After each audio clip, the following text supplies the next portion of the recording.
What's your concept here in terms of teaching kids? What works? What are you trying to do?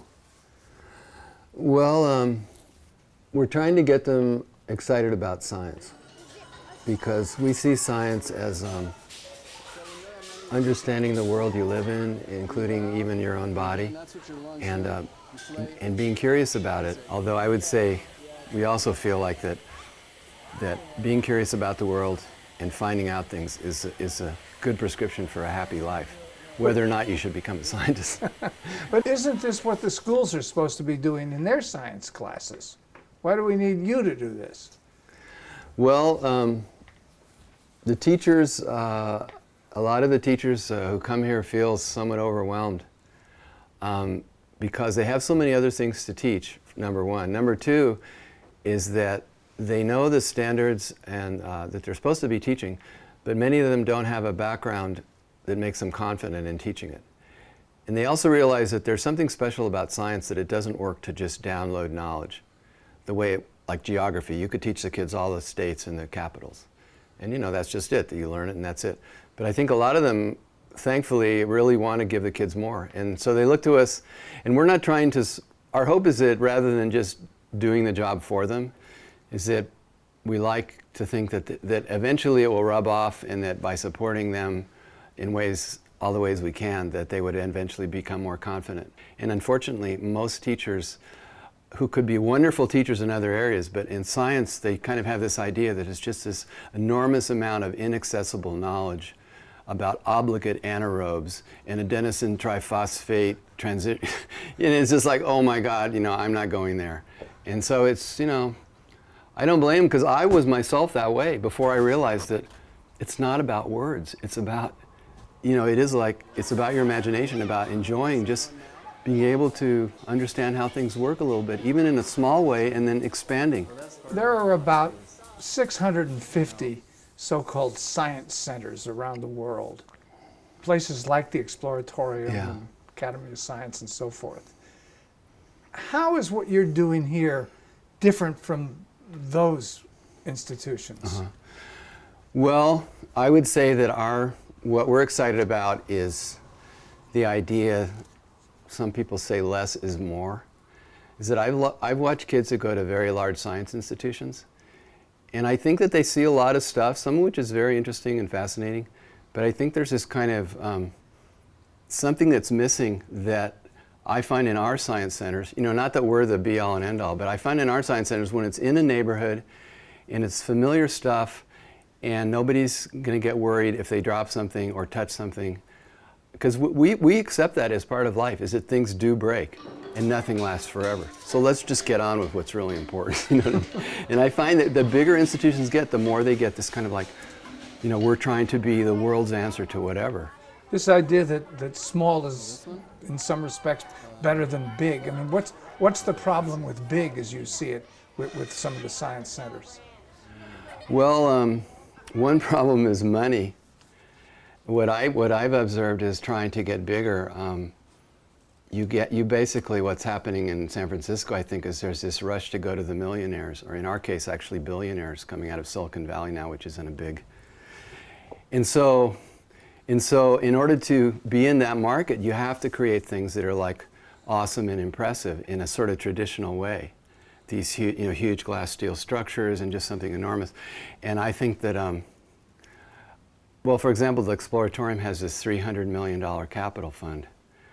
And what I found myself, I was telling some friends, I said, you know, if we could get 1% of that, 1%, $3 million, we could start 30 community science workshops in towns that I could name right now in California. The Exploratorium actually supports you to some extent, though, too, doesn't it? Oh, we're very friendly, and they've been very supportive. And I would say that we have the same philosophy. More than any other science museum, I'd say, in terms of us, Exploratorium has been helpful to us. They've given us stuff. But like I say, I'm just a little bit of a nagger, a nitpicker, and I say, why such a concentration of resources? What is this? You know, to me, it's a kind of a madness. It's like we're missing the beauty. Like, I'm working in east side of Salinas, down in Fresno County also. And those kids they might as well be 10,000 miles away from San Francisco. These are poor rural areas. They're poor rural areas. Fresno County is considered the Appalachia of California. in terms of income levels, it's like way down. So I say, well, yeah, those kids are just as curious as kids here. Let's bring something there that is appropriate where they can start to get excited, and we're not going to do it, because we can't get those millionaires. Okay, so a kid goes to a place like the Exploratorium, where it's flashy and it's exciting and it's publicized and all that. Does he get the excitement of science? Does he get the inspiration that he might get in a place like yours? Maybe they like all that flash today. Yeah, well, I would say I'm sure and I know this because I myself went there in the early 90s. One reason I started the science workshop was because I was inspired by some of the scientists there, and we were doing things that were very exciting, not just flashy. I mean, I don't want to say it's all flashy, but I think that there's this unavoidable impulse to make it fancier with all these artists in residence types that are hanging around there, which is, I think. But at any rate, I would say that they can have wonderful, very enriching experiences, just like they do here. I think it's partly what I'm thinking, like, what's the best way to use the money that's available? And I also I am a deep believer in less is more, small is beautiful. And I think there's something about being in like a large garage, which our place is kind of like a large garage. And there's a feeling like this place, some people come in and say, this is a mess. I said, yeah, but it's a controlled mess. But when kids realize it's okay to have something of a mess, it's kind of like okay to just make mistakes because the world is kind of a mess. The other thing that interests me is the concept of reaching kids who might not otherwise be reached. Yeah. Kids, lower socioeconomic groups of kids. How does that work in terms of, is there any barrier? Well, I can give you one quick example. I mean, I decided to call the city manager of Greenfield, California, a couple years ago, which is south of Salinas, in the middle of the grapes and lettuce and all this stuff. Yeah. Probably because I used to be an organizer down there, and I told you about that. But I had a real affection for Greenfield, California, because I learned how to work with the farm workers there. So I went back and I told the city manager we had this grant funding to create new science workshops. And he was just flabbergasted. He said, "Are you serious?" He said, "When can we start?" Now, I would have never thought that the city manager in a little town like Greenfield would be that excited.